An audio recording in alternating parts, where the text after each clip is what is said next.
Assalamualaikum warahmatullahi wabarakatuh. Halo adik-adik, jumpa lagi bersama saya di channel kesayangan Anda, yaitu channel Guru YouTuber, channelnya para juara. Nah adik-adik, semoga channel ini selalu menginspirasi dan dapat selalu bermanfaat bagi kita semua. Amin.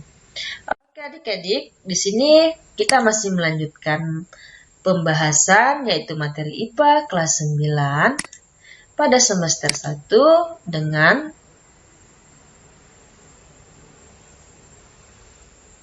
kompetensi dasar atau dengan KD 3.1 menghubungkan sistem reproduksi pada manusia dan gangguan pada sistem reproduksi serta penerapan pola hidup yang menunjang kesehatan reproduksi dengan subtopik dan subtopiknya sistem reproduksi pada manusia dan organ reproduksi pada perempuan. Kali ini kita bagi yaitu bagian yang pertama bersama saya Widya Stuti dari SMP Negeri 3 Mapi Deceng.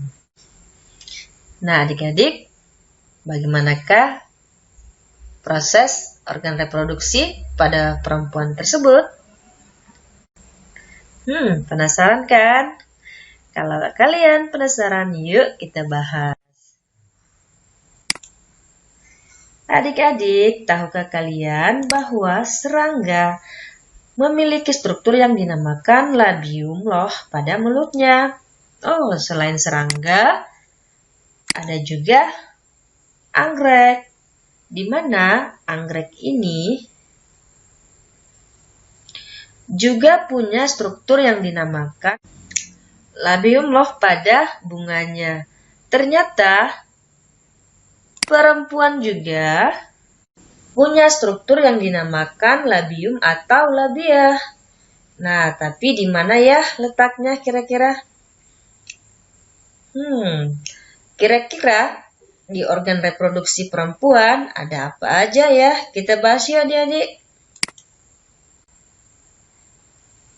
Jadi seperti pada laki-laki, organ reproduksi pada perempuan juga terbagi dua.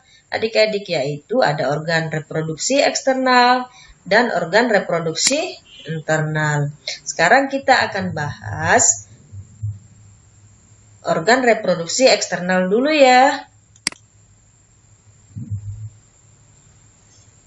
Jadi adik-adik, organ reproduksi eksternal pada perempuan disebut dengan pulpa. Nah, pulpa ini merupakan bagian yang menyelubungi vagina. Nah, pulpa ini terdiri dari 4 bagian utama, yaitu mon pubis 2 pasang, ada labia mayor, dan ada labia minor, serta klitoris. Nah, adik-adik coba perhatikan gambar yang ada di depan kalian ini. Yang pertama kita akan membahas mons pubis dulu ya.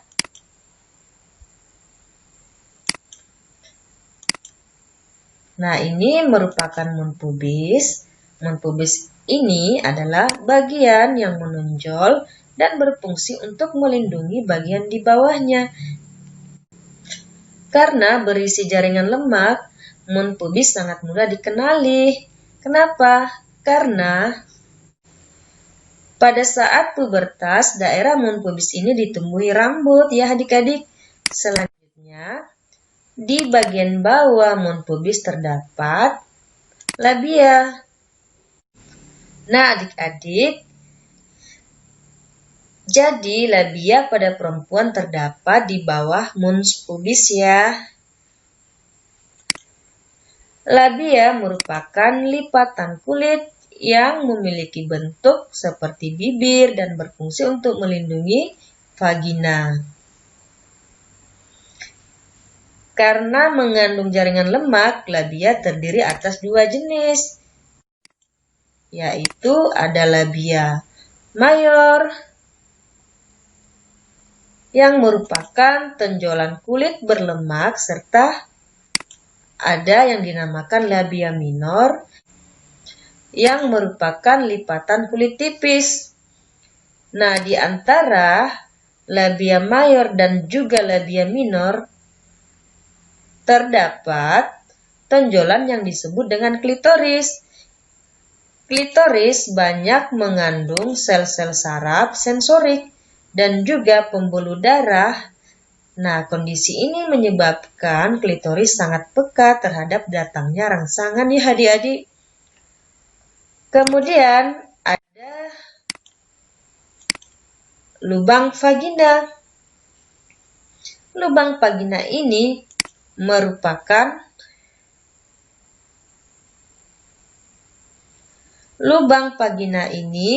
merupakan tempat keluarnya darah menstruasi.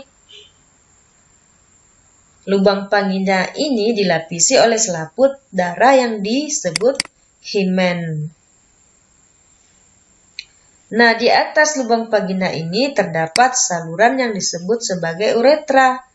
Adik-adik sudah tahu kan fungsi uretra? Jadi fungsi uretra sama seperti fungsinya pada organ reproduksi laki-laki, yaitu sebagai tempat keluarnya urin. Jadi pada perempuan darah menstruasi dan urin memiliki saluran yang berbeda ya adik-adik. Di mana darah menstruasi keluar melalui vagina, sedangkan urin keluar melalui lubang uretra. Jangan sampai salah ya adik-adik. Oke. Selanjutnya kita akan membahas organ reproduksi internal pada perempuan. Nah, seperti yang sudah kita bahas sebelumnya bahwa laki-laki itu menghasilkan gamet berupa sperma.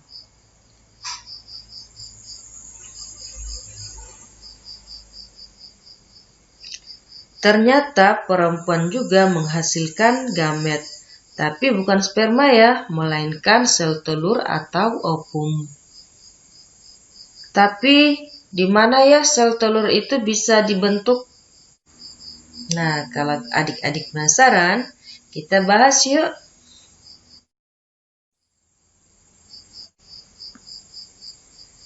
Adik-adik, coba kalian perhatikan gambar ini. Ini adalah struktur dari organ reproduksi internal pada perempuan. Organ reproduksi internal pada perempuan yang pertama adalah ovarium. Nah, ini bagian yang dinamakan ovarium. Ovarium adalah bagian yang berbentuk lonjong dan jumlahnya sepasang. Jadi ada dua ya, yaitu ovarium kanan dan ovarium kiri.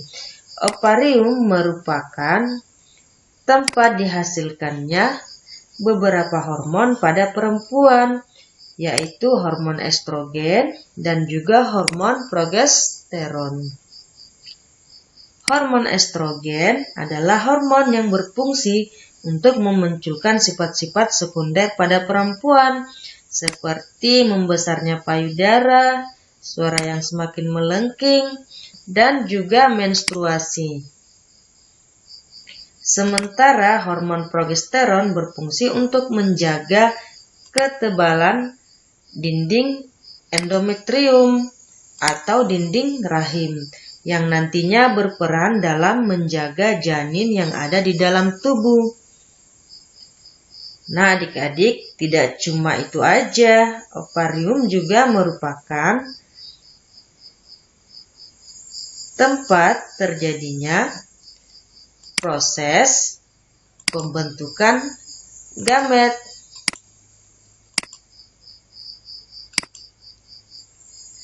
Yang dikenal dengan nama oogenesis. Jadi dapat disimpulkan ya, kalau ovarium itu memiliki dua fungsi, yaitu tempat dihasilkannya hormon dan juga tempat terjadinya oogenesis.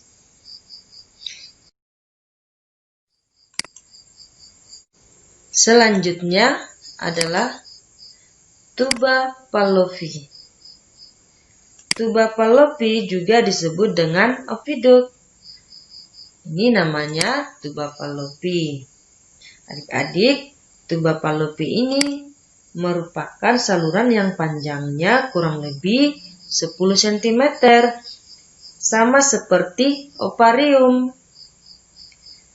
Tuba Fallopi berjumlah sepasang, yaitu ada bagian kanan juga bagian kiri.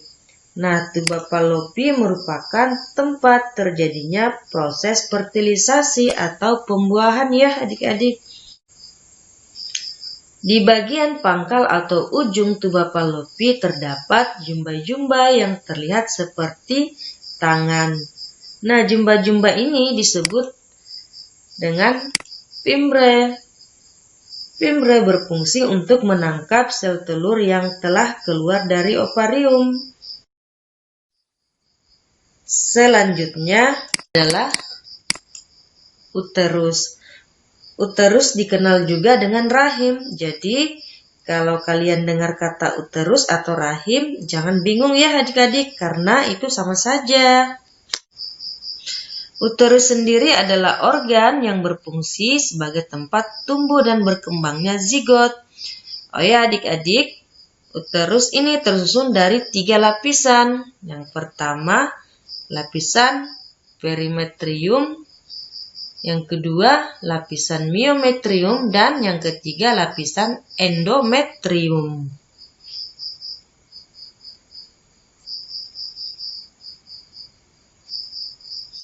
Perimetrium merupakan lapisan paling luar dari uterus yang berfungsi untuk melindungi uterus. Kemudian ada lapisan miometrium. Miometrium ini adalah lapisan tengah yang tersusun atas lapisan otot polos. Kontraksi otot polos ini berfungsi ketika persalinan, yakni membantu untuk mendorong bayi. Dan yang terakhir adalah lapisan endometrium. Endometrium sendiri merupakan lapisan paling dalam dari uterus yang mengandung banyak pembuluh darah untuk suplai nutrisi dan juga untuk perkembangan janin.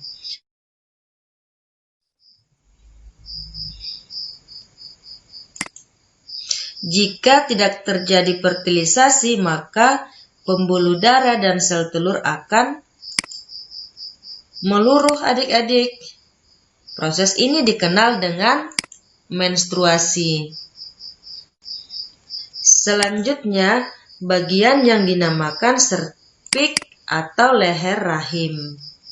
Serviks adalah bagian yang berfungsi sebagai jalan keluarnya janin dari uterus menuju vagina.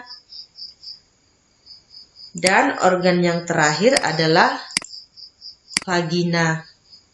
Vagina merupakan organ reproduksi yang berfungsi sebagai alat kopulasi, tempat keluarnya bayi, dan tempat keluarnya darah menstruasi. Nah, oke adik-adik. Itu tadi pembahasan kita mengenai organ reproduksi eksternal dan internal pada perempuan. Adik-adik, kita sudah membahas tadi ya, bahwa pada ovarium terjadi proses pembentukan ovum. By the way, gimana ya proses pembentukan ovum itu? Nah, untuk mengetahui hal tersebut,